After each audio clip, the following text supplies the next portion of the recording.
Everyone, I am doctor Rashmi. Welcome you to my YouTube channel. आज हम जो topic discuss करने वाले हैं वो है आपका लीनियर प्रोग्रामिंग प्रॉब्लम का सिंप्लेक्स मेथड।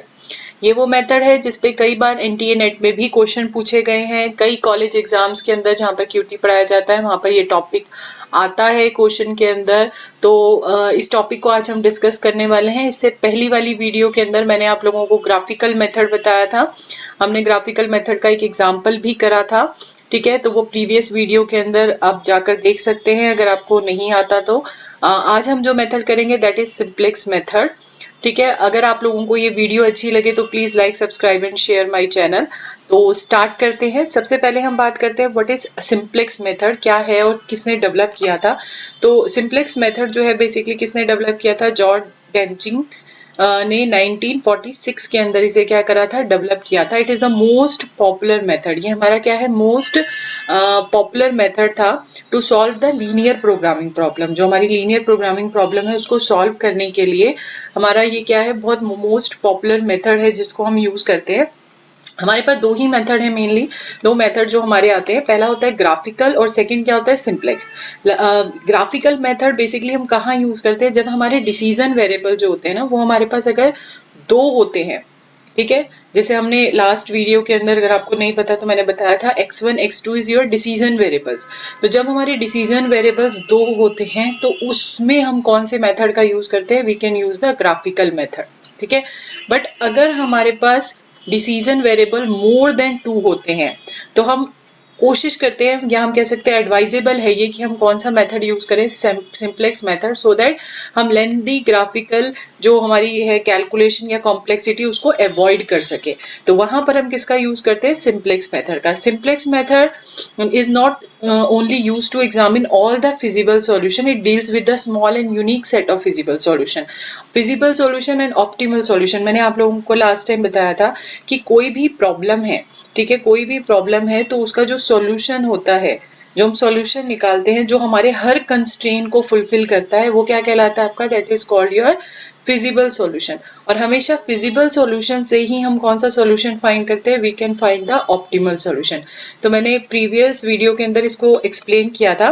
तो यहाँ पर ये कहा जाता है कि हम सिंप्लेक्स मेथड के अंदर क्या करते हैं, फिजिबल सॉल्यूशन के थ्रू क्या फाइंड करेंगे, we can find a optimal solution. तो कैसे फाइंड करेंगे वो मैं आगे बताऊंगी आपको। कुछ कंडीशंस होती हैं जो सिंप्लेक्स मेथड के लिए हमें ध्यान रखनी होती हैं, और कई बेसिकली कॉलेज एग्जाम्स के अंदर ये 2 मार्क्स पे या 3 मार्क्स पे आपसे एक क्वेश्चन पूछा जाता है कि कौन सी वो 2 कंडीशन है जो हमें यूज करनी पड़ेंगी जब हम कौन से मेथड का यूज करेंगे, सिंप्लेक्स मेथड का। तो 2 कंडीशंस क्या है, फर्स्ट कंडीशन क्या है, the right hand side of each of the constraint should be non negative, then it should be converted into the positive value by multiplying both side of the constraint inequality by -1। तो हमारी जो right hand side होती है वो क्या होनी चाहिए, non negative. अगर नहीं है तो उसे कन्वर्ट करना पड़ेगा, और उसके लिए हम किससे मल्टीप्लाई करेंगे, उसे -1 से। कैसे करेंगे मैं आपको आगे बताऊंगी।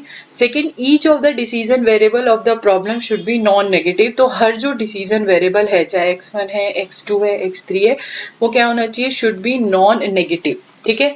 नॉन नेगेटिव, इसके लिए हम एक कंडीशन लिखते हैं ये वाली कि x1 और x2 की वैल्यू ऑलवेज जो होगी वो ग्रेटर देन इक्वल्स टू 0 होगी। दैट मीन्स कि हमेशा क्या होनी चाहिए, नॉन नेगेटिव, यानी पॉजिटिव या फिर 0 होनी चाहिए हमारी, ठीक है। अब हमारे पास एक लीनियर प्रोग्रामिंग प्रॉब्लम दे रखी है and we have to solve using the simplex method. कौन से मेथड का यूज करें, सिंप्लेक्स। तो हमने क्या करा, हमें मैक्सिमाइजेशन करनी है। हमें ऑब्जेक्टिव फंक्शन क्या दे रखा है, z equals to 12x1 plus 16x2, ठीक है। कंस्ट्रेंट्स क्या है हमारे, ये कंस्ट्रेंट्स है, ठीक है। 10x1 plus 20x2 is less than equals to 120 and 8x1 plus 82 is less than equals to 80। मैंने कल भी बताया था कि फिजिबल सॉल्यूशन कौन से होंगे, वो सॉल्यूशन जो इन दोनों ही कंस्ट्रेन को फुलफिल करे। मतलब हमारी x1 और x2 की वैल्यू ऐसी हो जो इस कंस्ट्रेन को फुलफिल करे, यानी जब हम वैल्यू यहाँ पुट करें तो वो लेस देन 120 हो और लेस देन 80 हो, तो वो कौन सा सॉल्यूशन है, फिजिबल। और उसमें फिजिबल सॉल्यूशन में से जब हम बेस्ट फाइंड करते हैं तो वो क्या बनता है हमारा, that is your optimal solution, ठीक है, that is your optimal solution. Clear है। तो हमारे पास ये एक प्रॉब्लम है and we have to solve by using the simplex method. हमें इसको सिंप्लेक्स मेथड का यूज करके सॉल्व करना है। तो अब इसके स्टेप्स क्या होते हैं? सबसे पहला स्टेप होता है, फर्स्ट स्टेप, जो हमारे कंस्ट्रेंट्स होते हैं ना, we have to add a slack variable. हमें कंस्ट्रेंट के अंदर कौन सा वेरिएबल ऐड करना पड़ता है? Stack variable. स्लैक वेरिएबल्स होते क्या है हमारे? बेसिकली वो वेरिएबल्स, हमने अभी पीछे देखा था कि हमारे पास यहाँ पर एक कंडीशन दे रखी है कि ये जो 10x1 plus 20x2 is less than equals to 120। हमें मान के चल रहे हैं कि ये जो वैल्यू होगी, इसमें x1 और x2 कुछ भी हो सकता है, बट जो भी वैल्यू होगी वो हमेशा लेस देन किससे होगी? 120। तो अगर मैं इसको इस तरीके से लिख दूं कि 10x1 plus 20x2 plus S1 क्या है? कोई भी एक वैल्यू है जो हम इस इक्वेशन में अगर ऐड कर दें तो ये वैल्यू किसके इक्वल हो जाएगी आपकी? That is equals to 120। जैसे मैं एक एग्जांपल लेती हूँ आपको, जैसे हमारे पास है 3 प्लस 2 इक्वल्स टू 10। तो अगर मैं इसमें 5 ऐड कर दूं तो दैट मीन्स ये इक्वल टू क्या हो गया? 10 हो गया। तो ये जो 5 मैंने ऐड किया है, सिमिलरली मैंने ये मान के चला कि ये कोई इक्वेशन थी, इसमें मैंने ये क्या करा? S1 ऐड किया और ये किसके इक्वल हो गया? आपका 120। सेम ऐसे ही 8x1 है प्लस 8x2 है, और अगर इसमें क्या ऐड कर दूं मैं? S2 ऐड कर दूं तो वो किसके इक्वल हो जाएगा? 80 के। और ये जो S1 एंड S2 मैंने ऐड किया है, that is called your slack variables. तो स्लैक वेरिएबल्स क्या है? Slack variables are the addition variable, additional variables हैं जो हम क्या कर रहे हैं? इंट्रोड्यूस कर रहे हैं किसके अंदर? कंस्ट्रेंट्स के अंदर, सो दैट जो इनइक्वलिटी है वो किस में चेंज हो जाए? इक्वलिटी में। इनइक्वलिटी क्या थी? जब हमने लेस देन ग्रेटर देन का साइन लगा रखा था, लेस देन इक्वल्स टू का साइन या ग्रेटर देन, उसको हटाने के लिए हमने इसके अंदर कुछ वेरिएबल ऐड कर दिया ताकि ये वैल्यू इक्वल हो सके। तो ये क्या कहलाते हैं आपके? That is called your slack variables. ठीक है, हमने दोनों में ऐड किया। अब यहाँ पर हमने मान के चलें कि इसके अंदर क्या है? वैल्यू 1, इसके अंदर क्या है? वैल्यू 1। दैट मीन्स अगर मैं इसको ऐसे भी लिखूं 5 इंटू 1, तो बात तो वही है, क्योंकि 5 से 1 को मल्टीप्लाई करके 5 ही आएगा। तो हमने S1 के आगे क्या ले लिया? 1, एंड S2 के आगे 1। तो ये हमारे क्या हो गए? Slack variables. नेक्स्ट, अब हमने यहाँ पर स्लैक वेरिएबल ऐड किए हैं, तो ये वेरिएबल्स हमें कहाँ पर ऐड करने पड़ेंगे? अपने ऑब्जेक्टिव फंक्शन के अंदर। बट ऑब्जेक्टिव फंक्शन में ऑलरेडी इक्वल का साइन है, तो हम ये मान के चलेंगे कि ये S1 S2 अगर हम इसको किससे मल्टीप्लाई कर दें? 0 से, तो ये वैल्यू कितनी हो जाएगी आपकी? 0 मल्टीप्लाई बाय S1 0, और ये क्या हो जाएगा? 0। तो हमारी कोई भी वैल्यू इसके अंदर ऐड नहीं होगी, बट क्योंकि हमें सॉल्यूशन निकालना है तो हमने इन वैल्यू को यहाँ पर ऐड किया है, बट इसको मल्टीप्लाई किससे कर दिया हमने? 0 से। तो ये हमारा मेन बनकर आ गया है, जिसमें हमने स्लैक वेरिएबल्स हर किसी के साथ क्या कर दिए? ऐड कर दिए हैं। चाहे वो हमारा ऑब्जेक्टिव फंक्शन हो, चाहे वो हमारे कंस्ट्रेंट्स हो, हमने हर किसी के अंदर स्लैक वेरिएबल्स को क्या कर दिया? ऐड। अब हमारे पास नेक्स्ट स्टेप क्या होता है? हमें ये टेबल क्रिएट करना होता है। ठीक है, इट इज बेसिक वेरिएबल्स। ये हमारे क्या होते हैं? Basic variables. बेसिक वेरिएबल्स हमारे पास क्या बनकर आए हैं? अब x1 x2 s1 s2। ठीक है, ये हमारे पास क्या है? बेसिक जो S1 S2 था उसकी वैल्यू अभी कितनी थी हमारी? 0 0, जो हमने ऑब्जेक्टिव फंक्शन में ली है। नेक्स्ट हमारे पास क्या वैल्यू थी? 12 16 0 0। ये हमारी किसकी वैल्यू थी? ऑब्जेक्टिव फंक्शन की। This is the value of objective function. ठीक है, और यहाँ पर हमने क्या किया? हमने जो इक्वेशन थी उसकी वैल्यू लगाई है। तो इक्वेशन में हमारे पास क्या था? 10 20। अब S1 के साथ तो 1 था, बट S2 यहाँ पर नहीं है, तो वो क्या ले लेंगे? 0। तो हमने क्या लिया? 10 20 1 एंड 0। ठीक है, और इसकी वैल्यू कितनी आई है? 120। ये हमारा यहाँ पर दे रखा था। सेकंड क्या है? 8 8 0 1। 0 किसको लेंगे? S1 नहीं है यहाँ पर, तो S1 को क्या ले लेंगे? 0, और इसको क्या लेंगे? 1। तो क्या हो गया? 8 8 0 1, और यहाँ पर इसकी वैल्यू क्या थी? 80। ठीक है, तो ये एक टेबल हमें क्रिएट करना है, जिस टेबल के अंदर हमें ये सारी वैल्यूज को पुट करना है, और यही टेबल हमारा बार बार रिपीट होगा जब तक कि हमारा सॉल्यूशन फाइंड नहीं होता है। क्लियर है? तो यहाँ पर हमने क्या किया है? दोबारा मैं बता देती हूँ। बेसिक वेरिएबल्स हमने लिए हैं S1 x1 x2 s1 s2। यहाँ पर हमने इन इक्वेशन के जो कोफिशिएंट थे, या जो कह सकते हो आपके उनके वेरिएबल्स के जो वैल्यूज थी, हमने वो यहाँ डिफाइन करी है। यहाँ पर हमने ऑब्जेक्टिव फंक्शन की वैल्यू डिफाइन की है। यहाँ पर S1 S2 है, and that is values is 0 0। तो ये हमारा सॉल्यूशन था। अब हमें इसे सॉल्व करना, तो सबसे पहला स्टेप क्या होता है? We have to find the ZJ find करना होता है। ZJ फाइंड करने का तरीका क्या होता है? जो ये हमारी वैल्यू थी ना, इसको हम इससे मल्टीप्लाई करेंगे। तो 10 multiply by 0 plus 8 multiply by 0, तो हम इसको करेंगे तो हमारे पास कितना आ जाएगा? That is your 0। करेक्ट, ठीक है। इसको हम कहते हैं कोफिशिएंट ऑफ ऑब्जेक्टिव फंक्शन, ठीक है। ये हमारा कैसे आएगा, जब हम इसको इससे मल्टीप्लाई करेंगे और इसको इससे मल्टीप्लाई करेंगे और आपस में ऐड कर देंगे तो वो क्या आ जाएगा हमारा z। तो जैसे 20 इंटू 0 0 एंड 8 इंटू 0 इज 0, तो यहाँ पर क्या हो जाएगा आपका 0, यहाँ पर भी 0 एंड यहाँ पर भी 0। तो ये सारी वैल्यूज अभी क्या आएंगी हमारी zj की 0, करेक्ट।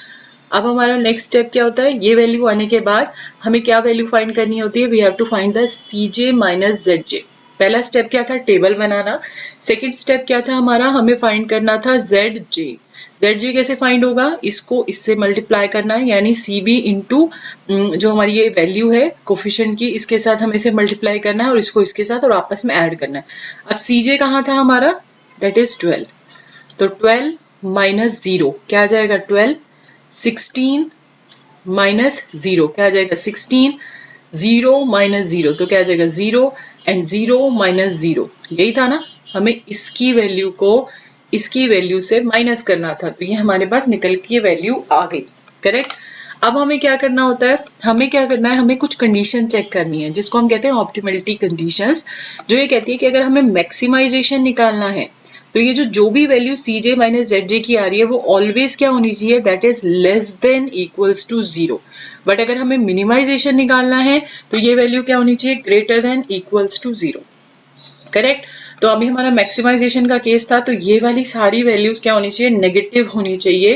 दैट मीन्स ये सारी वैल्यूज 0 होनी चाहिए या फिर नेगेटिव में। बट यहाँ पर ये दोनों वैल्यू ही क्या है आपकी, पॉजिटिव है। इन दोनों के लिए कोई प्रॉब्लम नहीं है क्योंकि ये क्या है आपकी 0 है, बट इन दोनों में क्या वैल्यू है आपकी, पॉजिटिव वैल्यू है। तो हमें क्या करना पड़ेगा, इस पॉजिटिव वैल्यू को चेंज करना पड़ेगा। तो कैसे चेंज करेंगे हम, हमें सिलेक्ट जो हमारा मैक्सिमम वैल्यू है, जब हम ऐसा करते हैं कि हमारे पास दो वैल्यू पॉजिटिव आ रही है तो हमें जो उसमें से मैक्सिमम वैल्यू है उसे सेलेक्ट करना है और उसके कॉलम को हमें क्या करना है, जो हमारी उसकी वैल्यू थी उसको सिलेक्ट करना है एज अ की कॉलम। तो हमने 16 मैक्सिमम को सिलेक्ट किया और उसके कोरिस्पॉन्डिंग की कॉलम की वैल्यू कितनी आ गई हमारे पास, कॉलम क्या निकल के आया है 20 एंड 8, ठीक है। अब इस 20 एंड 8 से हम क्या करेंगे, फाइंड करेंगे रेशो। तो रेशो फाइंड करने के लिए हमें इसको इससे क्या करना पड़ेगा, डिवाइड, एंड 8 को किससे डिवाइड करना पड़ेगा, इससे। तो हम क्या करेंगे, अगर डिवाइड करेंगे तो कितना आ जाएगा यहाँ पर 60 और यहाँ पर कितना आ जाएगा 10, करेक्ट। हमने क्या किया था, मैं अगेन बता रही हूँ, cj माइनस zj की वैल्यू देखनी है कि वो वैल्यू क्या होनी चाहिए, क्योंकि मैक्सिमाइजेशन का केस है तो नेगेटिव होनी चाहिए। बट यहाँ पर ये दोनों वैल्यू पॉजिटिव आ रही हैं, तो जो मैक्सिमम होगा उसे वैल्यू को लेना है, उसके कोरस्पॉन्डिंग हमें कॉलम सेलेक्ट करना है, कॉलम के थ्रू हमें क्या फाइंड करना है, we have to find the ratio, correct. जब हमारे पास रेशो निकल कर आ गया, ठीक है, ओके यहाँ पे 6 था, ठीक है, तो रेशो निकल के आ गया तो हमारी वैल्यू क्या है 6 10 यहाँ पर हमारा। अब इसमें से हमें क्या करना है, हमें सेलेक्ट करनी है लीस्ट वैल्यू। दैट मीन्स यहाँ पर हमने मैक्सिमम ली थी, बट जब हम यहाँ पर लेंगे तो यहाँ पर इन दोनों में से क्या लेनी है हमने, मिनिमम। तो मिनिमम वैल्यू कौन सी होगी आपकी 6। तो जैसे ही 6 को हम सेलेक्ट करेंगे ये हमारा ऑटोमेटिकली हमारी जो है ये वाली रो सेलेक्ट हो जाएगी, ठीक है। और इस रो के अंदर ये वाला जो कॉलम है, ये जो वैल्यू है ये इन दोनों रो एंड कॉलम में दोनों में आ रही है, तो दैट इज कॉल्ड योर की वैल्यू। उसको क्या कहते हैं, दैट इज कॉल्ड योर की वैल्यू। ये हमारी की वैल्यू निकल कर आई है कौन सी, 20, ठीक है, जो इंटरसेक्शन आया है रो एंड कॉलम का, तो इट इज कॉल्ड योर की वैल्यू। और इसी को हम आगे यूज भी करेंगे, ठीक है। सबसे पहले हमने मैक्सिमाइजेशन लिया था, देन मिनिमाइजेशन, और रो एंड कॉलम को सिलेक्ट किया था, और जो इंटरसेक्शन आया उसे क्या कहेंगे, की कॉलम। अब जब हमने इसे की कॉलम को सिलेक्ट किया तो हमें क्या करना पड़ेगा, जिस भी जगह पर की कॉलम निकल के आ रहा है उसके कोरिस्पॉन्डिंग जो भी बेसिक वेरिएबल था उसको हम क्या करेंगे, उसको क्या कहेंगे, एंटरिंग वेरिएबल। और उसके कोरिस्पॉन्डिंग जो भी यहाँ पर जो हमारी S1 S2 की थी उसको क्या कहेंगे, that is called a leaving variable. क्या कहलाएगा हमारा, लीविंग वेरिएबल। तो कैसे हम निकालेंगे, हमें क्या करना है, ये जो x2 था जो हमारा, उसको हमने क्या किया यहाँ पर यहाँ पर लिख दिया S1 की जगह, और यहाँ पर अब वैल्यू 0 की जगह पर कितनी हो गई हमारी, जो 0 वैल्यू थी उसकी जगह पे क्या ले लिया, 16, ठीक है। हमने क्या करा, 0 को हटाकर यहाँ पर क्या डिफाइन कर दिया, 16 वैल्यू को डिफाइन कर दिया, क्योंकि हमने इसको यहाँ पर एंटर कर दिया है, इसको यहाँ से निकाल दिया है। यहाँ पर क्या आ जाएगा हमारा x2 और यहाँ पर क्या वैल्यू हो जाएगी इसकी 16, ठीक है। अब हमें क्या करना है, नया टेबल बनाना है, हमें नई वैल्यू डालनी है। तो नई वैल्यू डालने का क्या तरीका होता है, इसमें जिस कॉलम को, जिस रो को आपने सेलेक्ट किया था, जिस कॉलम एंड रो को सेलेक्ट किया था, जैसे कि वाली रो सेलेक्ट हुई है, तो इसमें जो भी की एलिमेंट निकला है उसे इस पूरी रो से डिवाइड कर दो। तो अगर मैं 10 से 20 को डिवाइड करूंगी तो क्या आ जाएगा 1/2, 20 डिवाइडेड बाई 20 क्या हो जाएगा 1, 1/20 यहाँ पे 0 हो जाएगा एंड यहाँ पर क्या हो जाएगा 6। तो हमारी जो नेक्स्ट वैल्यू बन के आएगी 1/2, 1, 1/20, 0 एंड 6। तो ये तो हमारी वो वाली रो निकल के आई है जिस रो को हमने सेलेक्ट किया था लीस्ट वैल्यू के थ्रू। ठीक है, अब बात आती है जो नीचे वाली सेकंड जो रो थी हमारी, जिसको हमने नहीं सेलेक्ट किया था, उसको सॉल्व करने के लिए हमारे पास एक फॉर्मूला होता है, that is new value equals to old value corresponding key column value into corresponding row value and divided by key element।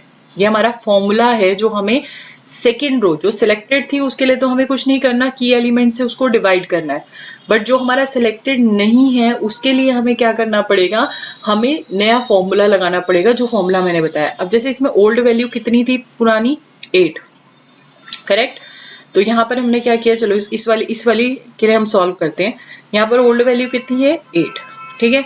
Corresponding की कॉलम वैल्यू, कोरेस्पॉन्डिंग की कॉलम वैल्यू मतलब इस के कोरेस्पॉन्डिंग जो रो वैल्यू है वो कितनी है 10 और इसके कोरेस्पॉन्डिंग कॉलम वैल्यू कितनी होगी 8। Corresponding row and column value मतलब जो सेलेक्ट किया था हमने, तो 8 के लिए जो हमारी रो सेलेक्ट हुई थी सामने वो क्या है 10 और 8 के लिए जो कॉलम सेलेक्ट हुआ है वो क्या है आपका 8। तो हमने क्या किया, कॉलम वैल्यू कितनी थी 8, ये वाली कितनी थी 10 और की एलिमेंट कितना निकल के आया था आपका 20। तो इसको इससे करेंगे ये हो जाएगा, तो यहाँ पर कितना हो जाएगा 8 - 4 दैट इज 4। ठीक है, कैसे किया 8 - 8 × 10 डिवाइडेड बाय 20 और 8 - 4, तो यहाँ पर क्या आ गया 4। अब नेक्स्ट वाले के लिए करते हैं, नेक्स्ट वाला हमारे पास क्या था 8, ठीक है।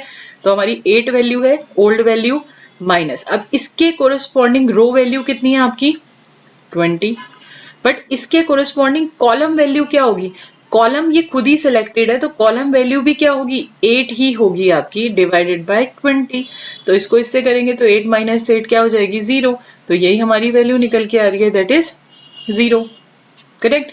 ऐसे ही हमें नेक्स्ट को सॉल्व करना है, तो नेक्स्ट के लिए हमारे पास क्या होगा, दैट इज ओल्ड वैल्यू कितनी थी 0 माइनस इसके कोरेस्पॉन्डिंग रो वैल्यू क्या होगी 1, कॉलम वैल्यू कितनी होगी 8 डिवाइडेड बाय 20। तो अगर हम इसे सॉल्व करें तो क्या होगा 2 and 5, तो -2 and 5, तो -2 and 5। ऐसे ही हम नेक्स्ट को सॉल्व करेंगे, ऐसे ही हम नेक्स्ट को सॉल्व करेंगे, तो इस तरीके से हम ये सारी वैल्यूज को सॉल्व करके निकाल लेंगे, करेक्ट।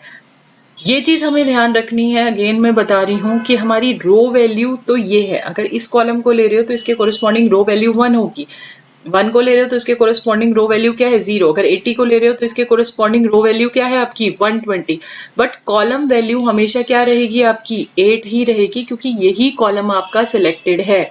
तो उसको सॉल्व करके हमारे पास ये इस तरीके से वैल्यूज बनकर आ जाएंगी। अब हमें फिर अगेन क्या निकालना है दोबारा z। तो z का तरीका क्या था मैंने पहले भी बताया था, इसको इसके साथ मल्टीप्लाई करो एंड देन इस वैल्यू को इसके साथ और आपस में ऐड कर दो। तो 8 डिवाइडेड बाय 1/2 कितना हो जाएगा आपका, that is 8 divided by 1/2 that is 8, और ये वैल्यू क्या हो जाएगी 0 और इन दोनों को ऐड करके कितना आ जाएगा आपका 8। नेक्स्ट 1 को 0 से करेंगे तो यहाँ क्या हो जाएगा 16 और ये 0 तो यहाँ क्या आ जाएगा 16। इसको करेंगे तो दैट इज 1/2 यानी 16/20। तो इसको अगर हम सॉल्व करते हैं तो हमारे पास क्या आ जाएगा 4/5। ऐसे ही नेक्स्ट के लिए हमारे पास क्या आ जाएगा 0। तो हमने z की वैल्यू निकाल दी। अगेन हमें क्या निकालना है cj - zj। तो cj ये था 12 - 8 कितना आ जाएगा 4, 16 - 16 क्या आ जाएगा 0, 0 - 4/5 क्या हो जाएगा -4/5 एंड 0 - 0 क्या हो जाएगा 0। तो ये हमारी वैल्यू निकल कर आ गई। अब अगेन हम देखें तो ये सारी वैल्यूज आपकी नेगेटिव या 0 नहीं है, इसमें से हमारे पास क्या आया है 4, ये 4 ऐसी वैल्यू है जो हमारी पॉजिटिव आ रही है। तो दैट मीन्स इसको हमें क्या करना पड़ेगा सिलेक्ट करना पड़ेगा। तो उसके लिए हमें क्या करना पड़ेगा, इस 4 के कोरेस्पॉन्डिंग हमारे पास ये कॉलम सेलेक्ट हो जाएगा, ठीक है। अब इस कॉलम के अकॉर्डिंग मुझे रेशो निकालनी है, तो रेशो के लिए क्या करेंगे, 6 डिवाइडेड बाय, अब एक चीज हमें ध्यान रखनी है, जब हमारे पास 6 डिवाइडेड बाय 1/2 होता है तो हम इसको क्या करते हैं 6 इंटू 2 दैट इज 12। तो ये हमारा इस तरीके से बनता है। तो यहाँ पर क्या आ जाएगा आपका 12, ठीक है। इसको करेंगे तो क्या आ जाएगा 8। अब इसमें से हमें क्या निकालना था, मिनिमम। यहाँ पर हम मैक्सिमम लेते हैं और वहां पर हम क्या लेते हैं, मिनिमम। तो मिनिमम क्या है आपका 8, तो इसका मतलब कोरिस्पॉन्डिंग कौन सी रो सेलेक्ट होगी आपकी, ये वाली रो सेलेक्ट होगी, ठीक है। ये हमारे पास था, ये हमारी रो सेलेक्ट हो गई, करेक्ट। अब इस रो के कोरिस्पॉन्डिंग हमें क्या करना पड़ेगा, लीविंग वेरिएबल्स और क्या सेलेक्ट करना ही पड़ेगा, एंट्री। तो ये हमारी ये वाला की एलिमेंट सेलेक्ट हुआ है, तो x1 हमारा यहाँ पर आ जाएगा इसकी जगह पर, और x1 के कोरिस्पॉन्डिंग 12 वैल्यू कहाँ पर आ जाएगी, यहाँ पर आ जाएगी आपकी, करेक्ट। इसके बाद हमें क्या करना पड़ेगा, इसको सॉल्व। तो इस वाले के लिए तो हमें कुछ नहीं करना, 4 को सबसे डिवाइड कर दो, तो 4 को 4 से करेंगे तो यहाँ 1 हो जाएगा, यहाँ 0 ही रहेगा, या यहाँ पे -1 2/5 इंटू 4 करेंगे तो कितना हो जाएगा, -8 सॉरी डिवाइड करना है ना हमें, मल्टीप्लाई नहीं करना। तो -2/5 डिवाइडेड बाय हमारे पास क्या हो जाएगा 4, तो ये हो जाएगा, तो ये हमारे पास इस तरीके से वैल्यू आएगी -1/10, करेक्ट, क्योंकि 2/20 हो जाएगा, तो 2 एंड ये -1/10, तो यहाँ पर -1/10, यहाँ पर 1/4 हो जाएगा, और यहाँ पर कितना हो जाएगा 8 हो जाएगा। तो ये तो सिंपल था, इसमें हमने उसको डिवाइड कर दिया। नेक्स्ट वाले इस वाली रो के लिए हमें क्या करना पड़ेगा, सेम ये फॉर्मूला लगाना पड़ेगा। ओल्ड वैल्यू कितनी थी 1/2, ठीक है। Corresponding sorry minus corresponding column value क्या होगी 1/2 इंटू कोरिस्पॉन्डिंग रो वैल्यू कितनी है हमारी, दैट इज 4, एंड हमारे पास की एलिमेंट क्या निकल के आया है 4, तो 4 से 4 कटा, 1/2 से 1/2 कटा, तो हमारे पास क्या वैल्यू आ जाएगी, दैट इज हमारे पास कितनी वैल्यू निकल के आ गई इसकी 0, ठीक है। तो यहाँ पर हमारी 1/2 -1/2 इज 0, तो इसके लिए क्या वैल्यू निकल कर आएगी 0। ऐसे ही नेक्स्ट के लिए इस तरीके से हम सारी वैल्यूज को सॉल्व करेंगे और ये हमारे पास वैल्यू बनकर आई। अब फिर दोबारा अगेन हमें क्या फाइंड करना है, ZJ में हमें क्या करना पड़ेगा, इसको इससे मल्टीप्लाई, इसको इससे मल्टीप्लाई, दोनों को ऐड। तो 16 इंटू 0 16, 12 इंटू 1 12, दोनों को आपस में क्या करेंगे, सॉरी 16 इंटू ये तो 0 हो जाएगा, और ये क्या हो जाएगा 12, तो यहाँ पर क्या आ जाएगा 12, यहाँ पर 16 इंटू 1 16, ये 0 हो जाएगा, तो यहाँ पर क्या आ जाएगा 16, इसको करेंगे तो 16/10 -12/10, तो माइनस करेंगे तो कितना हो जाएगा 4/10, और 4/10 को सोल्व करेंगे तो 2/5, तो हमारे पास क्या आ जाएगा 2/5, करेक्ट। नेक्स्ट क्या है हमारे पास, ये वाली वैल्यू, तो इसको इससे मल्टीप्लाई एंड इसको इससे करेंगे तो हमारे पास सॉल्व करके आएगा 1, एंड इसमें क्या आएगा 128 आ रहा है आपका। तो इन सबको सॉल्व किया। अब हम दोबारा से CJ - ZJ निकालते हैं। तो CJ - ZJ मतलब 12 - 12 0, 16 - 16 0, 0 - 2/5 -2/5, 0 - 1 -1, तो दैट मीन्स अब ये सारी वैल्यूज क्या आ चुकी हैं आपकी, दैट इज योर नेगेटिव और 0, तो दैट मीन्स हमारा सॉल्यूशन हमें फाइंड हो गया है, ठीक है। तो हमारी क्या सॉल्यूशन फाइंड हुआ है, x1 की वैल्यू कितनी आई है आपकी 12, x2 की वैल्यू कितनी आई है 16, और z हमारे पास क्या निकल के आया है, दैट इज 128। तो इसको अगर हम देखें तो हमारे पास ये वैल्यू है, और अगर हम इसको पुट करें तो 12 into 8 plus 16 into 2 equals to, हमारे पास इसको सॉल्व करके क्या वैल्यू आ रही है z की, दैट इज 8। तो ये हमारा क्या निकल के आया, दैट इज योर सॉल्यूशन, ठीक है। ये सारे स्टेप्स थे जिसके थ्रू हम सिंप्लेक्स मेथड को क्या करते हैं, सॉल्व करते हैं। सिंप्लेक्स मेथड को हम सॉल्व करने का तरीका है, हमें मेन चीज जो ध्यान रखनी है यहाँ पर, वो हमारा ये टेबल है जो हमें पता होना चाहिए, ठीक है। फर्स्ट ऑफ ऑल हमें ये टेबल पता होना चाहिए। मैं अगेन एक बार इसके स्टेप्स सारे बता देती हूँ आपको। सबसे पहला स्टेप होता है we have to add the slack variable. हमें क्या ऐड करना पड़ेगा, स्लैक वेरिएबल, सो दैट जो हमारी वैल्यू है वो इक्वल हो सके, ठीक है। स्लैक वेरिएबल ऐड करना है। जब हम इसे कंस्ट्रेन में ऐड करेंगे तो हम इसे 1 के साथ मल्टीप्लाई करेंगे, ठीक है। बट अगर जब हम इसे ऑब्जेक्टिव फंक्शन में ऐड करेंगे तो हम इसे 0 के साथ करेंगे, क्योंकि ऑलरेडी यहाँ पर इक्वल का साइन लगा हुआ है, ठीक है। इसके बाद ये टेबल हमें पता होना चाहिए, ठीक है। इस टेबल में सबसे पहली चीज हमें क्या निकालनी है, दैट इज ZJ का फॉर्मूला क्या होता है, जो ये दो वैल्यूज हैं, 0 को पहले इससे मल्टीप्लाई एंड इस 0 को इससे, और दोनों को आपस में ऐड करना है। तो जैसे 0 × 10 एंड 0 × 8, तो इन दोनों को ऐड करके क्या आ गया, 0। तो इस तरीके से हमारी ZJ निकलेगा। और हमेशा याद रखना, जब हम फर्स्ट टाइम करेंगे तो ZJ की वैल्यू हमेशा क्या निकलेगी, 0। सेकेंड स्टेप क्या होता है, we have to find the CJ minus ZJ। तो CJ माइनस ZJ का फॉर्मूला, CJ हमें पता है, ये ऊपर वैल्यू दे रखी है, ZJ हमने अभी निकाला है, इसको माइनस करके देखना है। जब हम इसको माइनस करके देखेंगे तो हमें ये कंडीशन ध्यान रखनी है कि अगर मैक्सिमाइजेशन है तो ये वैल्यू या तो नेगेटिव होनी चाहिए या 0, बट अगर नहीं है तो हमें इसे सॉल्व करना पड़ेगा। और अगर मिनिमाइजेशन का केस है तो ये वैल्यू या तो पॉजिटिव होनी चाहिए या फिर 0 होनी चाहिए, ठीक है। उसके बाद नेक्स्ट स्टेप क्या होता है, जो भी यहाँ पे हमें हमेशा क्या निकालना है, मैक्सिमम, और यहाँ पर हमेशा हमें क्या निकालना है, मिनिमम। तो मैक्सिमम यहाँ पर आएगा, मिनिमम यहाँ पर सिलेक्ट होगा। मैक्सिमम हमने यहाँ पे 16 लिया, उसके कोरिस्पॉन्डिंग हम क्या करेंगे, रो को सेलेक्ट करेंगे, इस रो की वैल्यूज को हम सॉल्यूशन से डिवाइड करेंगे and we have to find the ratio. इस रेशो में से हम मिनिमम लेंगे और हम क्या करेंगे, उस पर्टिकुलरली रो को सिलेक्ट कर लेंगे। ये हमारा मेन स्टेप होता है। जैसे ही हम की एलिमेंट निकालते हैं, इसका मतलब ये वैल्यू जो है वो क्या होगी, एंटर होगी, और यहाँ से जो इसके कोरिस्पोंडिंग वैल्यू थी वो क्या हो जाएगी, आपकी लीव वो करेगी। तो हम यहाँ पर क्या लिख देंगे, x2, और यहाँ पर क्या वैल्यू डाल देंगे, 16, ठीक है। अब इसकी नई वैल्यूज बनेगी, तो नई वैल्यू के लिए आपको कुछ नहीं करना है, ये ध्यान रखना है फॉर्मूला कि 20 को इन सबसे डिवाइड करना है। जिस रो को आपने सेलेक्ट किया उसके लिए कुछ नहीं है, उसको की एलिमेंट से डिवाइड कर दो।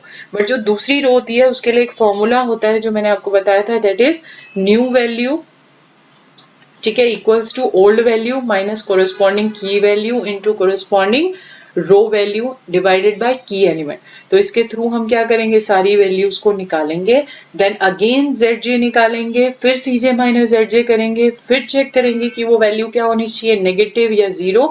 नहीं है तो फिर हम इसे सॉल्व करेंगे। तो इस तरीके से हम सिंप्लेक्स मेथड को सॉल्व करते हैं, और मोस्ट प्रॉब्ली 2 आइट्रेशन के अंदर आपका सिंप्लेक्स मेथड सॉल्व हो जाता है। कई बार NTA नेट के अंदर ये क्वेश्चन आया हुआ है आपका कि उन्होंने आधा सॉल्यूशन दे रखा होता है, देन उससे आगे का सॉल्यूशन आपसे पूछ लेते हैं, या ऑलरेडी कई सॉल्यूशन दे रखे होते हैं और उसका ये पूछा जाता है कि आप ये बताओ कि ये सही है या नहीं है। तो आपको पता होना चाहिए किस तरीके से सॉल्व करते हैं, तभी हम उसे क्लियरली सॉल्व कर सकते हैं, ठीक है। तो आई होप आप लोगों को सबको ये वीडियो समझ आई होगी। अगर किसी को कोई भी डाउट होता है तो प्लीज कमेंट सेक्शन में मुझे जरूर बताएं, ठीक है। और साथ साथ अगर आपको कोई क्वेरी है रिगार्डिंग इसके, तो आप वो भी कमेंट सेक्शन में मुझे बता सकते हैं। और अगर आपको ये वीडियो अच्छी लगे तो please like, subscribe and share my channel. Thank